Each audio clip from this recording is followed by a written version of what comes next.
Hello everyone, let's make mutton keema today.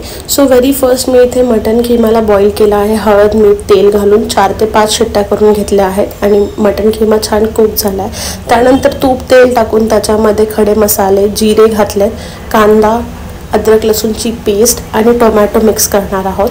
थोडंसं वरून मीठ घातलं, हळद, घरचा तिखट मसाला, बेडगी मिरची, त्याच्यानंतर धने पावडर, जिरे पावडर, कांदा लसूण मसाला आणि थोडासा मटन मसाला घालून हे मसाले आपण थोडं हलकं पाणी घालून त्यात कुक करून घेणार आहोत, जेणेकरून मसाले खाली चिटकणार नाही. जरासं तेल सुटलं की त्याच्यामध्ये पुदिना कोथिंबीर ॲड करून मिक्स करणार आहोत.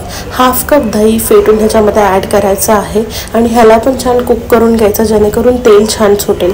एकदा तेल सुटलं की जो कुक केलेला खिमा आहे तो आपण ॲड करून वाफेवर 5 ते 7 मिनिटं आपण शिजवून घेणार आहोत आणि आपला मटन खिमा इथे रेडी झालेला आहे. वरून फक्त थोडंसं बारीक चिरलेली मिरची घाला, त्याच्याने अजून टेस्ट एन्हान्स होईल.